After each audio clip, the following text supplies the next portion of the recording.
Take my money。大家好，今日我哋嚟荃灣找換店夾此夏娃黑貓系列。呢一台呢，我下晝都有嚟打一套嘅，都幾好玩。咁夜晚經過呢，發現上咗掛盤喎，咁就順便拍個片玩下啦。呢一個呢，係可以直拼膊脫嘅台嚟嘅。咁真男人對決即將開始啊！咁呢一台嘅策略呢，就係首先令洞口附近嘅公仔躺平做一溜先，然後再一隻一隻咁拖過嚟解決。當你打算打持久戰嘅時候呢，整平頭嘅錢絕對唔可以慳嘅。呢個平台尚算可以接受，我哋試下依家拖貨過嚟啦。呢一台大甩幅強爪，仲可以脫爪點，玩落非常之舒服。呢種台式呢，仲可以做好多操作嘅，例如撥公仔。好似俾玻璃卡住咗，睇下撥唔撥得出先。空間唔太夠，睇你要用夾嘅先可以越過個插頭。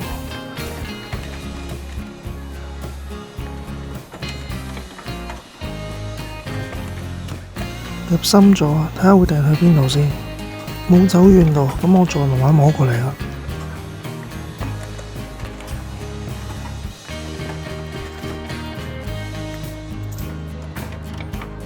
咁你會見到呢個平台唔太靚嘅，因為後邊有個小坑喺度。但係呢度已經係窗位啦，拼個膊脫先。哎呀，冇脫走，不過窗位仲喺度，再嚟。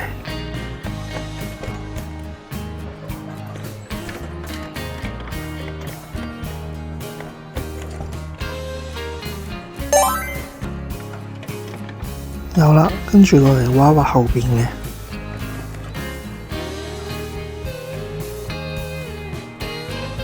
右後方嘅斜坡呢，盡可能要保留嘅。如果唔係呢，直拼嘅成本會好高。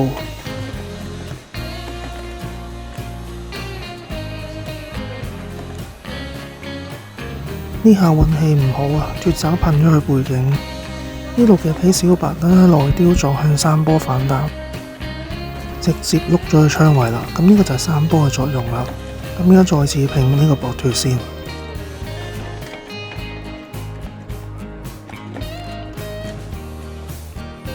差少少，脫爪脫慢咗。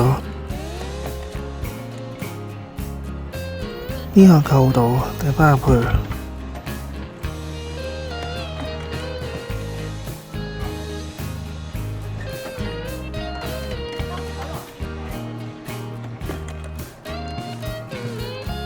睇下可唔可以再拖過嚟先。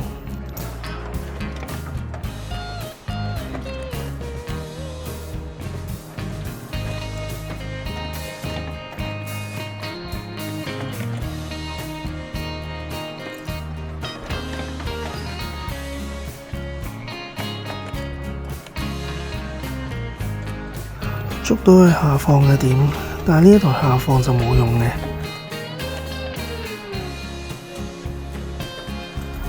有啦，再次撞山坡碌去窗位。我發覺夾額頭黑色部分容易脫爪，但夾到白色塊面呢，幾乎就穩定內雕嘅。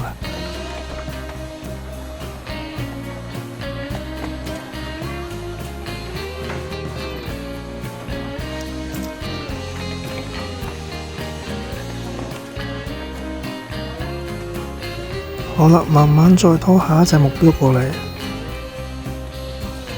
公仔開始變少呢，拉貨成本呢就越嚟越高噶啦。好似呢啲夾膊冇脫爪呢，亦都冇掟去山坡呢，就會比較尷尬。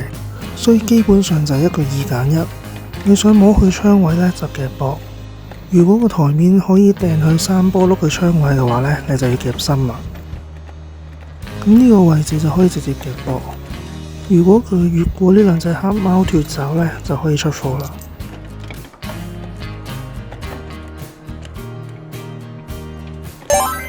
哇！呢下脫爪我俾滿分啊！咁依家嘅台面呢，就開始要揀要插邊度啦。要盡量揾唔影響斜坡同埋平台嘅公仔。咁試下插左後方嘅，前面嘅出貨其實都冇用到嗰度。睇嚟呢個高度瞓低要用3拍，咁之前提到台式機技巧嘅片呢，製作需時啊，咁有興趣嘅觀眾呢，可能要再等下啦。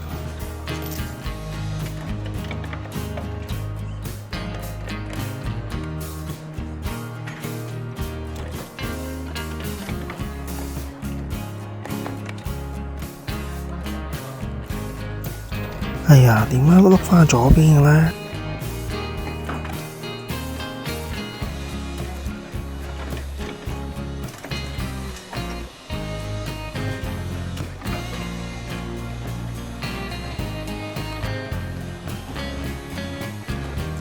你終於撥到佢啦！貼住左邊波呢，真係唔容易入爪啊！呢個爪位可以求薄直平。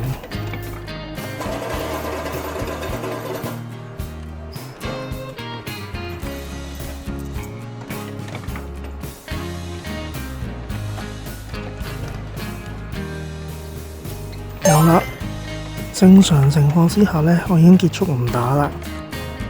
咁不過片長有啲短啊，我哋試下點樣去打長局。咁首先呢個 Usagi 嘅位置呢，有一個大嘅坑，一定要填好佢。咁有睇開我片嘅觀眾應該都知道，比起拉檔呢，我比較中意用斜坡去減低呢個拉貨嘅成本嘅。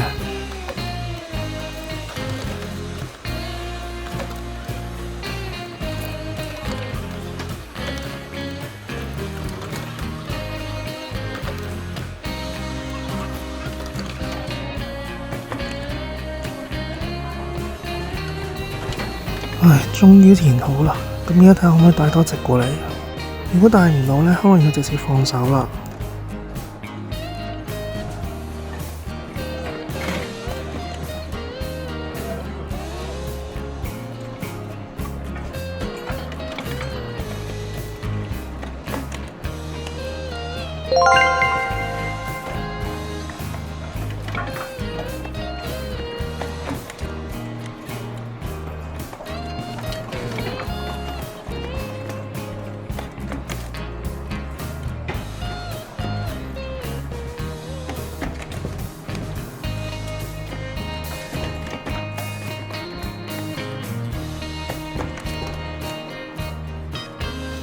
拉到窗位啦，拼個磅。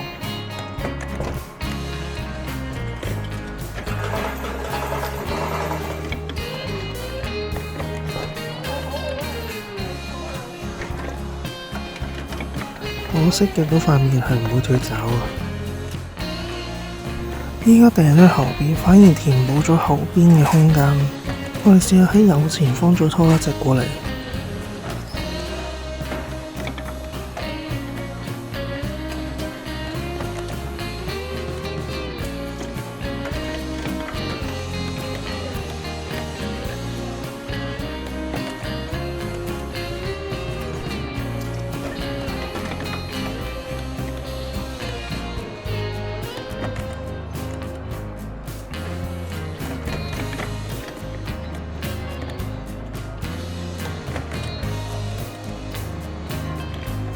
又到洞後邊啦，可唔可以攞後邊嘅撞呢？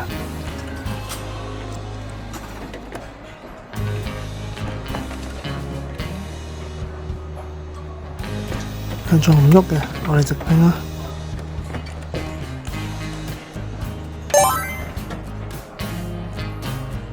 有啦，最後試埋正門嗰隻。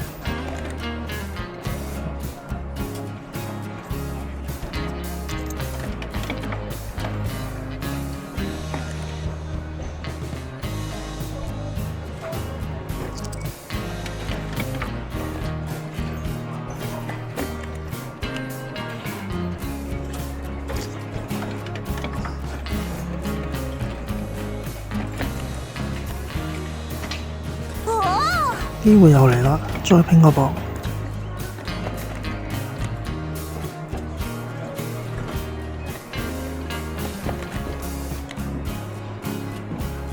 可惜如果呢一下有浮咧，應該出咗啦，飛走咗。但我覺得仲有機會，不過冇晒銀彈啊！我用電子師傅最後掙扎一下先。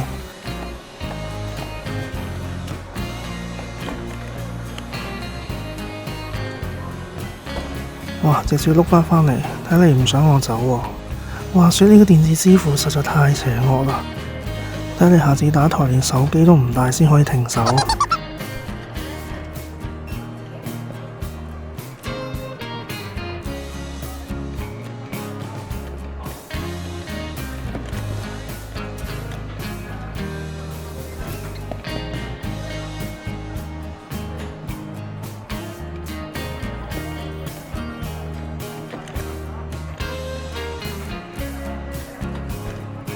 可惜呢下反卡冇彈出嚟。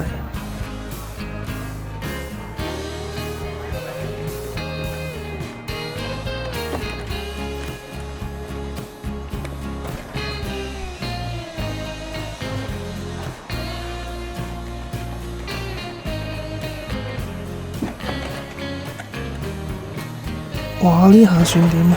唔係要出貨咩？俾咩拉咗返嚟啊？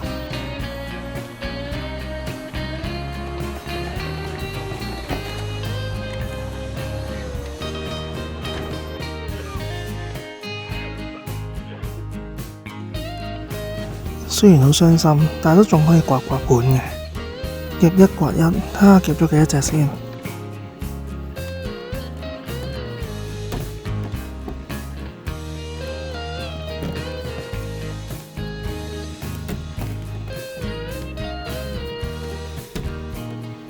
5隻有5刮。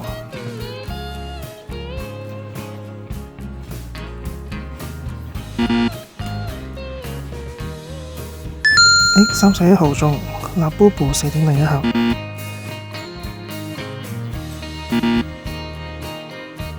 咁最後就淨係中咗1個啫。今次有好幾次槍位都冇把握住，但係都夾出咗唔少，仲刮中咗獎添。咁呢集呢，為咗慶祝我頻道1000訂閱啊，我決定攞多幾個獎品出嚟抽獎，當中仲包括呢一集嘅黑貓 Usagi 同埋呢個立布布4.0嘅。想抽獎嘅觀眾記得留意片尾嘅問題啦。